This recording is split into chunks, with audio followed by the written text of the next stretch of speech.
ધોરણ 11 કોમર્સ, વિષય અર્થશાસ્ત્ર, પ્રકરણ 1 અર્થશાસ્ત્ર વિષય પ્રવેશ.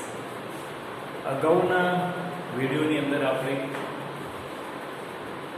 આર્થિક પ્રવૃત્તિ, વિજ્ઞાનની પ્રવૃત્તિ, અર્થશાસ્ત્રમાં આંકડાકીય માહિતીનું મહત્વ, માહિતીની રજૂઆત કેવી રીતે કરી શકાય છે તેના વિશે જોઈએ. હવે જોઈએ આપણે કે માહિતીને, આંકડાકીય માહિતીને આકૃતિ કે આલેખમાં રજૂઆત કેવી રીતે કરી શકાય તે.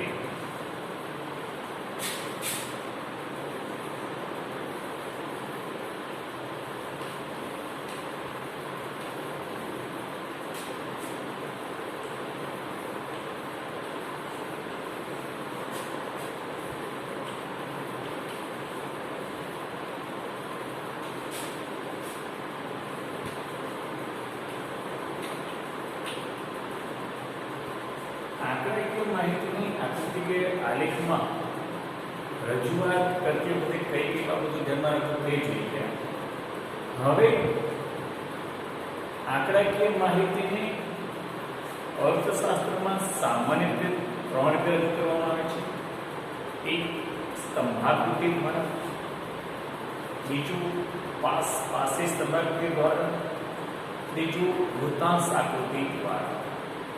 તો પહેલા જોઈએ આપણે સ્તંભાકૃતિ દ્વારા કેવી રીતે રજૂઆત કરવામાં આવે છે તે.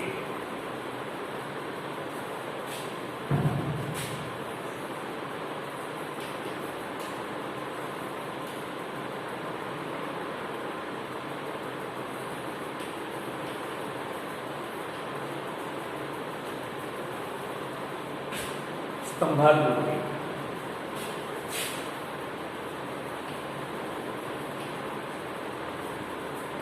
સ્તંભાકૃતિમાં રજૂ કરતી વખતે અહીં આપણને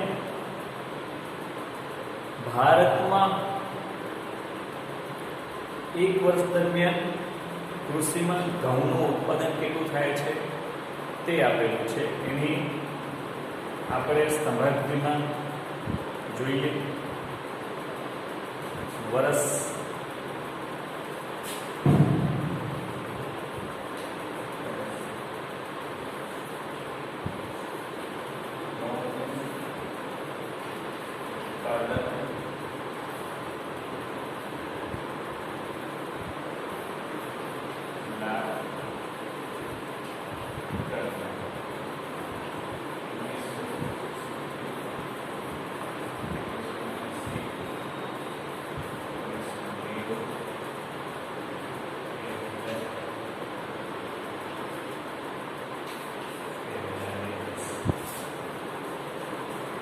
આવી રીતે 5 વર્ષ આપેલા છે. ઘઉંનું ઉત્પાદન 23.8,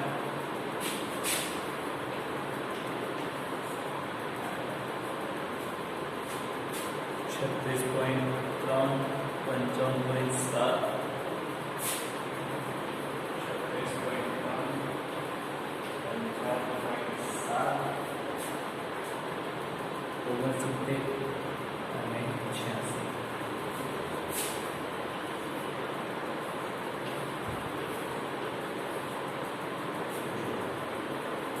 ભારતમાં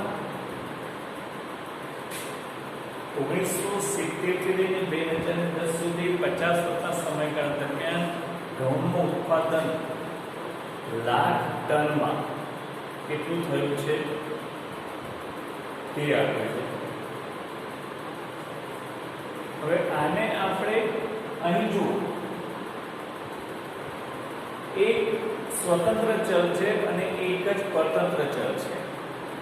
જ્યારે આપણે પરતંત્ર ચલ એક જ આપેલો હોય તેને આપણે સ્તંભાકૃતિમાં રજૂ કરવાના, બરોબર. તો અહીં આપણે સ્તંભાકૃતિ દોરવા માટે વર્ષ છે એ સ્વતંત્ર ચલ છે. યાદ રાખજો, સમય અને સ્થળ એને સ્વતંત્ર ચલ કહેવાય અને ઉત્પાદન છે એ પરતંત્ર ચલ છે. સ્વતંત્ર ચલને આપણે x ધરી ઉપર એટલે કે આડી ધરી ઉપર દોરીશું અને પરતંત્ર ચલને y ધરી ઉપર દોરીશું આપણે. તો સૌપ્રથમ આલેખ દોરતી વખતે અહીંયા આગળ આપણી પાસે ગ્રાફ નથી હોવી જોઈએ, ગ્રાફ હોવો જોઈએ. તો હું તમને અહીંયા આગળ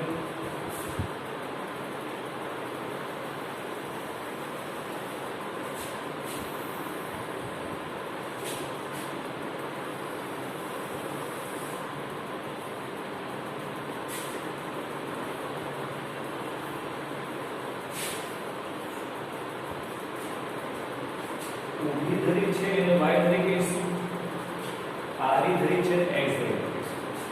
તો સૌથી પહેલા વિદ્યાર્થી યાદ રાખી લીધું કે ધોરણ 12 ની અંદર પણ આ પ્રકારની 3 આકૃતિ આવશે એટલે 5 માર્ક પ્રશ્ન છે પ્રશ્ન અને એનું વિશ્લેષણ પણ કરવાનું આવશે. તો માટે તમે અહીંયા ધ્યાન રાખજો. સ્તંભાકૃતિ મોટે ભાગે વધારે પૂછાતી હોય છે. જો હવે અહીંયા આગળ y ધરી ઉપર આપણે આ પરતંત્ર ચલ લઈશું અને x ધરી ઉપર વર્ષ લઈશું. વર્ષ અને અહીં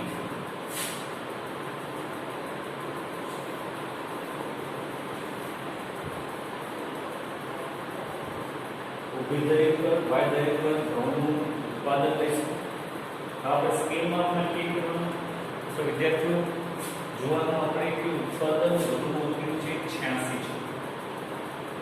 તો આ વધુમાં વધુ ઉત્પાદન મહત્તમમાં મહત્તમ ઉત્પાદન 70 થી 100 ની વચ્ચે આવતું હોય તો 1 ચોરસ સેન્ટીમીટર બરાબર 10 નો ગાળો રાખવાનો. એટલે કે 10 20 30 40 લાખ કરવાના. બરોબર. તો અહીં 10 20 30 40 50 10 10 15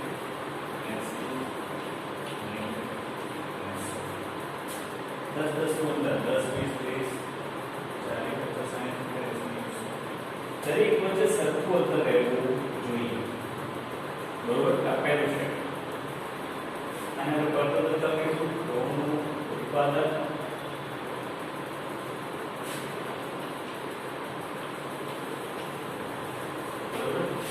અને અહીં આગળ x ધરી ઉપર સ્વતંત્ર ચલ વર્ષને ધ્યાનમાં લઈશું આપણે. તો કેવી રીતે એક પર દર વખતે દરેક સંપત્તિ સરખો રાખવાનો. 1 ચોરસ સેન્ટીમીટર છોડીને 1 ચોરસ સેન્ટીમીટર છોડીને 1 ચોરસ સેન્ટીમીટર એક સ્તંભ બનાવીશું આપણે.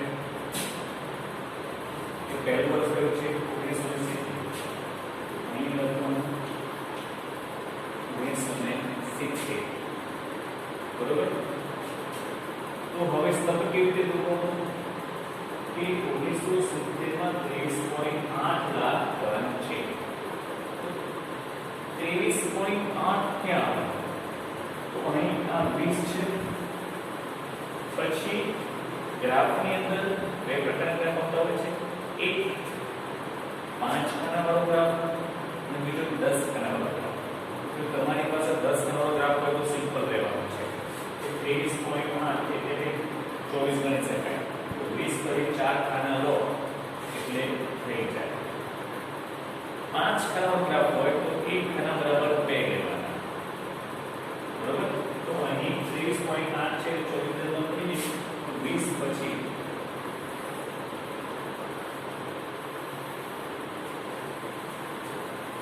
આ 1970 ના વર્ષ દરમિયાન ઘઉંના ઉત્પાદનનો સ્તર. હવે 1 ચોરસ સેન્ટીમીટર છોડીને બીજા ચોરસ સેન્ટીમીટર 1980. તો 1980 દરમિયાન કેટલું ઉત્પાદન છે? 36.3 લાખ. તો 36 ક્યાં આવે? તો 30 ની ઉપર. બરોબર. અને 40 ની વચ્ચે.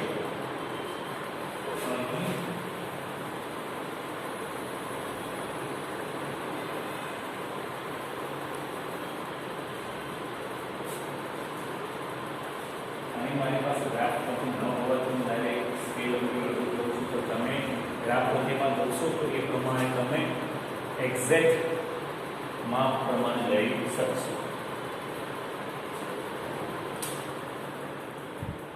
ત્યારબાદ 1990 તો 1 ચોરસ સેન્ટીમીટર છોડીને 1990 નો આપે.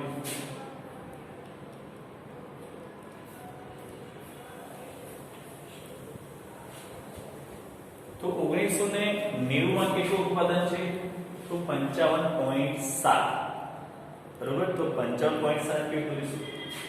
તો કે 50 અને 60 ની વચ્ચે.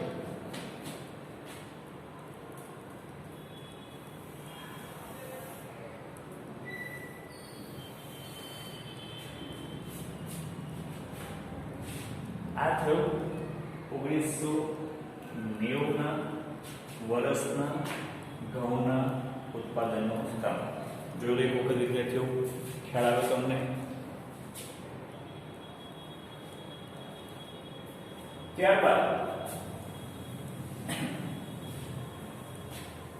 1990 પછી 2000 તો 1 ચોરસ સેન્ટીમીટર છોડીને ફરીથી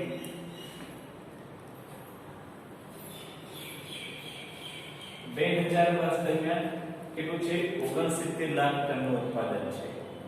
તો 69 લાખ ટનનું ઉત્પાદન. 69 લાખ ક્યાં આવે? તો 70 થી સેજ નીચે.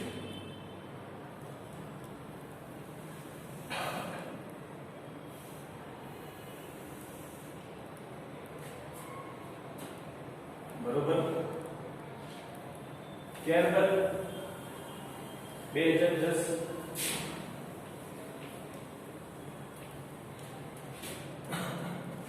86 છે.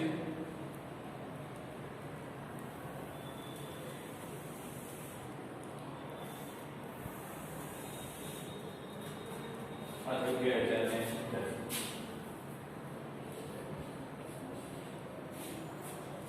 બરોબર. આવી રીતે સ્તંભાકૃતિ થાય તો એના સ્કેલ લખવાના x બરાબર વર્ષ 1 ચોસેમી બરાબર 10 વર્ષ. y બરાબર ઘઉંનું ઉત્પાદન 1 ચોસેમી બરાબર 10 લાખ ટન. ખ્યાલ? તો આવી રીતે આપણે સ્તંભાકૃતિને રજૂ કરી શકાય. જોડે આ જોઈએ આપણે સ્તંભાકૃતિ. હવે જોઈએ આપણે પાસ પાસે સ્તંભાકૃતિ.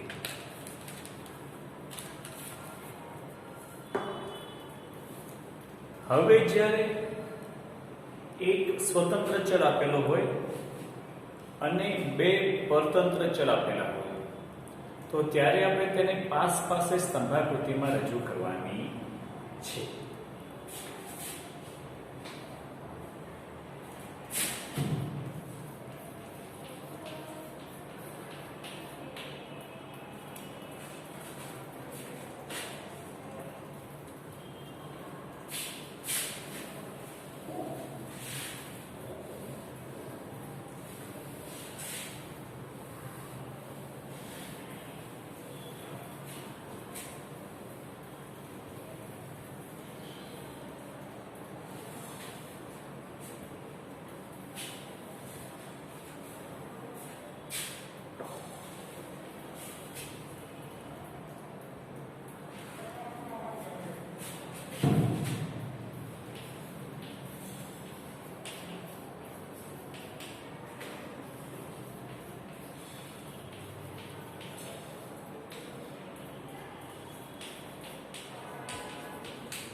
ગુજરાતમાં અક્ષરદાનનું પ્રમાણ. તો ગુજરાતમાં અક્ષરદાનનું પ્રમાણ કેટલું છે? તેને આપણે પાસ સ્તંભાકૃતિમાં રજૂ કરીએ. પહેલું પુરુષ અને સ્ત્રી.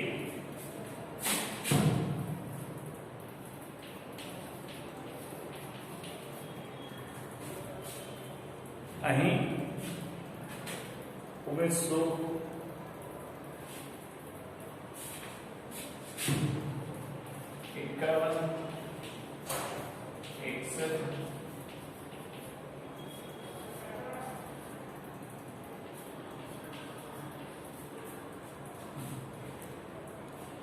5 વર્ષ આપેલા છે. 5 વર્ષના સમયમાં પુરુષમાં સાક્ષરતાનું પ્રમાણ અને સ્ત્રીમાં સાક્ષરતાનું પ્રમાણ કેવું છે તે આપેલું છે. પહેલું છે પુરુષમાં 30.17, 48.73, 53.78, 53.78.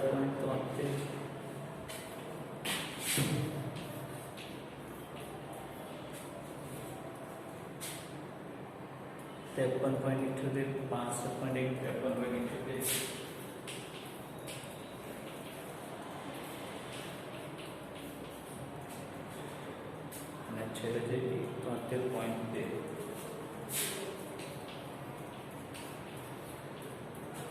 સ્ત્રીનું પ્રમાણ 12.70, 12.79,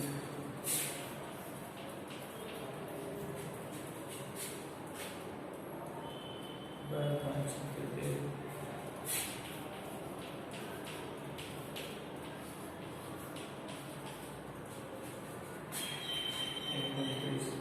38.50, 38.84.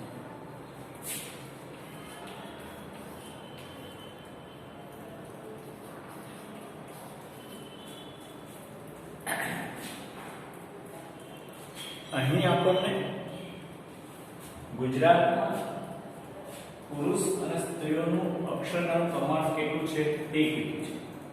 હવે આ એક સ્વતંત્ર ચલ છે અને આ બીજા બે પરતંત્ર ચલ છે. તો જ્યારે એક કરતા વધારે પરતંત્ર ચલ હોય તે વખતે આપણે તેને પાસ સ્તંભાકૃતિમાં રજૂ કરીશું.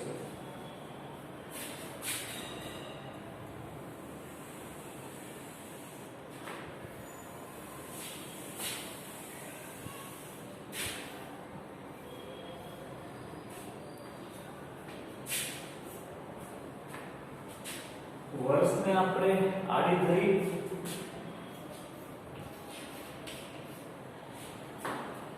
અને અક્ષરજ્ઞાનનું પ્રમાણ જે છે એ ઊભી ધરી પર લઈશું.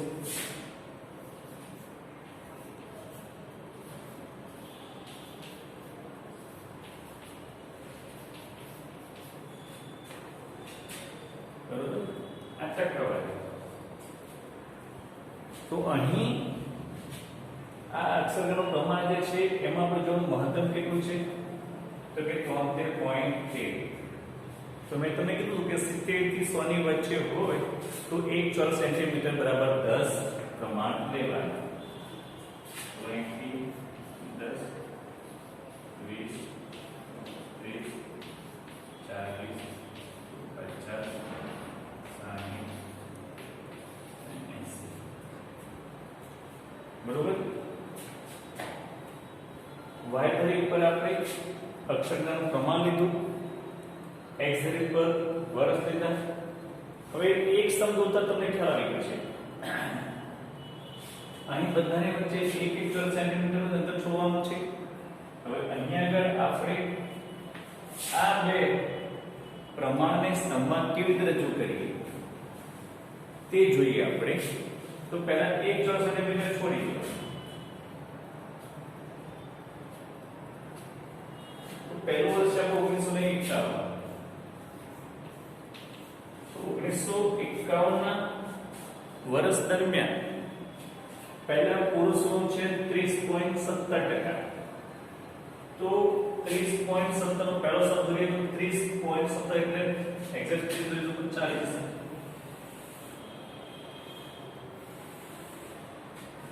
આ પહેલો પુરુષનો સ્તંભ થયો 30.17.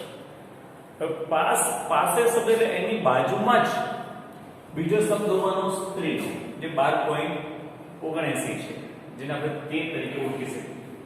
તો અહીં 10 પછી જો 10 ખાનાવાળો તમારી પાસે આલેખ હોય તો 10 પછી 3 ખાના લઈ શકાય, અને 5 ખાનાવાળો આલેખ હોય તો 10 પછી 1.5 ખાનું લઈ શકાય. તો આપણે 13 લઈએ અહીંયા તો 10 પછી આટલું આવી શકે. બરોબર? ખ્યાલ આવ્યો? એટલે પાસે સ્તંભાકૃતિની અંદર પુરુષ અને સ્ત્રીનો બંને જોડે જ રાખવાનો.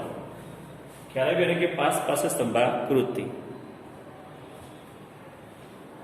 હવે આવી જ રીતે 1961 તો અહીંયા 1 ચોરસ સેન્ટીમીટર છોડ્યું, તો અહીંયા પણ બીજો સ્તંભ દોરતી વખતે 1 ચોરસ સેન્ટીમીટર નું અંતર છોડવાનું.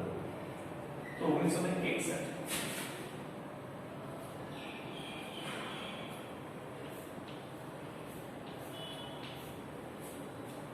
બરાબર. 1961 માં પહેલું છે 48.73 પુરુષનો સ્તંભ. તો 48.73 એટલે 50 થી 1.5 જેટલું નીચે.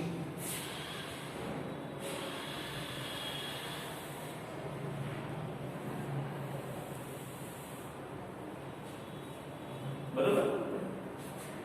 હવે 12.77 છે એટલે આના જેટલું થશે, એટલે સેજ નીચે આવશે. બરોબર. અહીંયા જેટલું અંતર એટલું જ અહીંયા અંતર છોડવાનું. આ થયું 1961 ના વર્ષ દરમિયાન પુરુષ અને સ્ત્રીનો સ્તંભ. જો કદાચ તમને ત્રીજો કોઈ કીધું હોય કે આ બંનેનો કુલ આંક અહીંયા આપે ત્રીજો, તો એનો ત્રીજો સ્તંભ તમારે અહીંયા દોરવાનો અને એના પછી 1 ચોરસ સેન્ટીમીટર છોડી દેવાનું અને પછી બીજા 3 સ્તંભ દોરવાના. 3 થી વધારે માહિતી હોઈ શકે નહીં. તો અહીં આગળ પાસે સ્તંભાકૃતિ દોરતી વખતે ધ્યાન એ રાખવાનું છે કે દરેક સ્તંભો જે આવે છે એની વચ્ચે સરખું અંતર હોવું જોઈએ. ત્યારબાદ 1971 તો ફરી પાછું 1 ચોરસ સેન્ટીમીટર છોડી દેવાનું.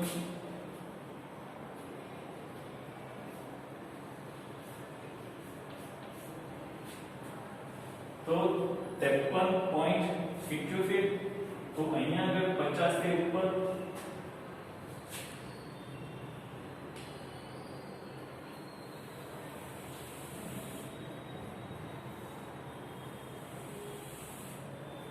બરોબર. અને સ્ત્રીઓમાં છે 29 તો 30 સેન્ટ ઓછું.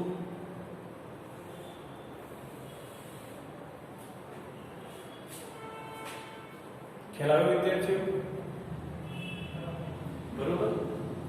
આ થયું 1971 નું સ્તંભ. તો આવી રીતે દરેક સ્તંભ વચ્ચે અંતર દોરતા રહેવાનું. અને બાકીના બે છે 1981 ને 91 એ તમારે હોમવર્કમાં કરવાના છે. બરોબર. હવે શું તો અહીંયા આગળ આ જે બે સ્તંભો છે તો એ બે ખાના દોરવાના આપણે. આ બધામાં એકમાં ડિઝાઇન કરવી પડે.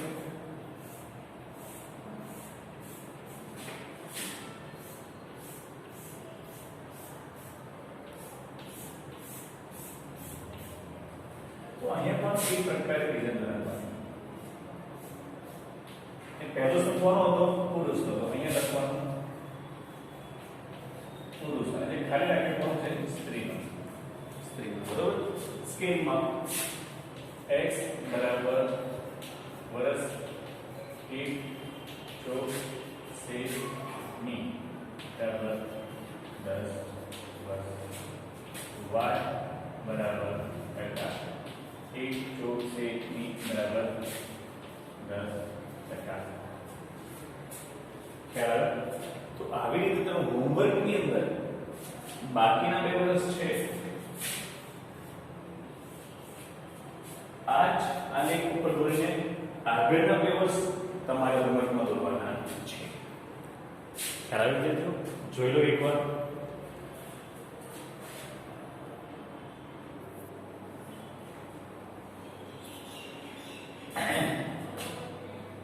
તો હવે પાસ પાસે સ્તંભાકૃતિ દોરી શકાય. આગળના 2 વર્ષ તમે હોમવર્કમાં દોરજો. હવે જરા વૃત્તાંશ આકૃતિ વિશે જોઈએ આપણે.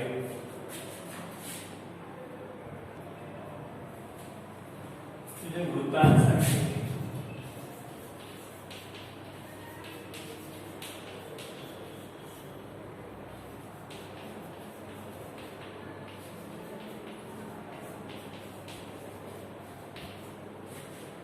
વૃત્તાંશ આકૃતિ એટલે તમે આગળ વૃત્તાંશ આવે છે, ગોળ આવે 360 અંગનું વર્તુળ આવતું હોય છે. તો અહીં જ્યારે એક ભાગ બરાબર કુલ માહિતી આપી હોય એમાંના એક ભાગને અમુક અંશમાં રજૂ કરવાની રીતને વૃત્તાંશ આકૃતિ તરીકે ઓળખવામાં આવે છે. વૃત્તાંશને સમષ્ટિ તરીકે ઓળખવામાં આવે છે. સમષ્ટિ. તો ભારતની અંદર આર્થિક સર્વે એમાં ક્ષેત્ર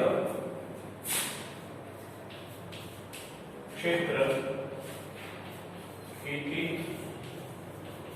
ઉદ્યોગ અને સેવા, અને આ ક્ષેત્રની અંદર ટકા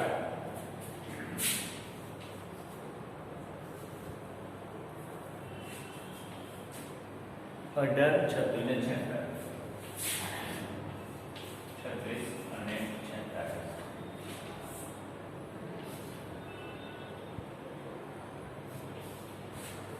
તો આ માહિતી આપી છે. આને આપણે 360 ના વર્તુળમાં રજૂ કરવાની હોય તો કેવી રીતે કરી શકાય? તો સૌથી પહેલા આપણે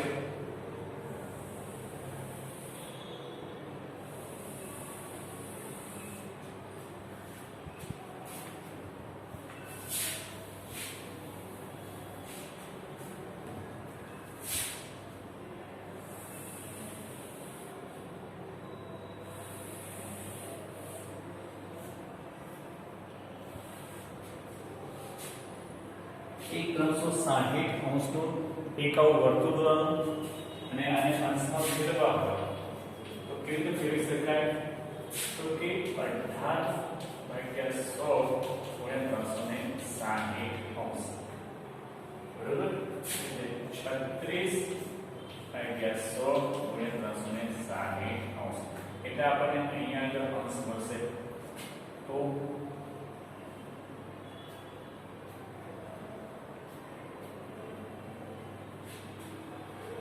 એટલે 303.18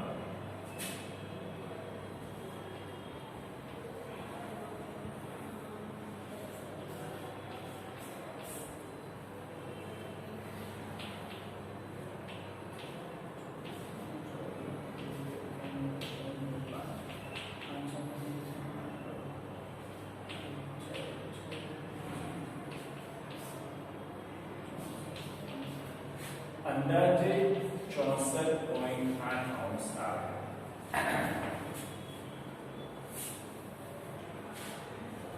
એવી રીતે અહીંયા આગળ 36 ગુણ્યા 36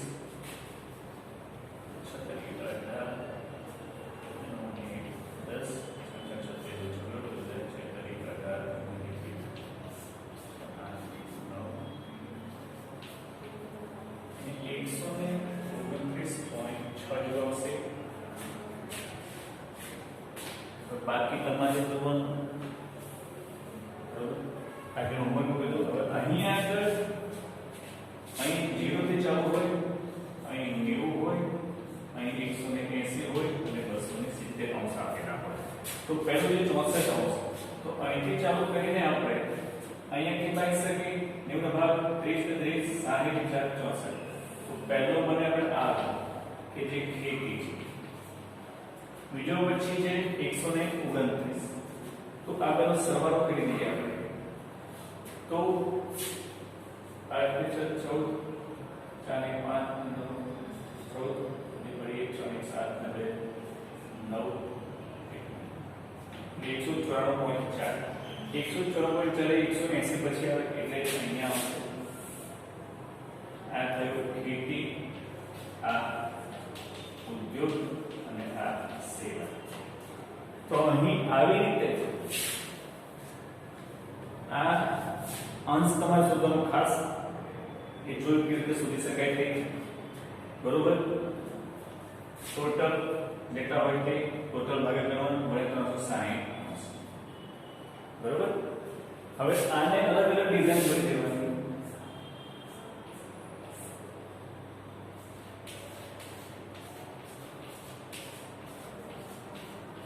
હવે આને કરીએ 3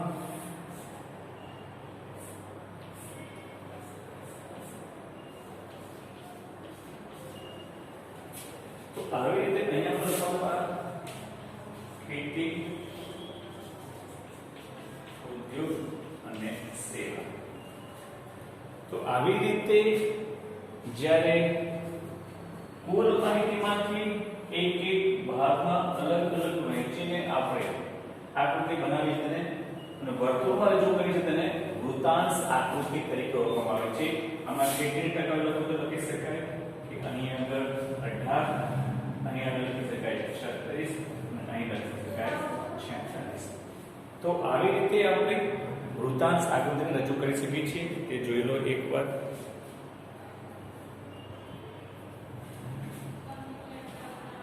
તો આજનું તમારું હોમવર્ક જોઈ લો કે પાસ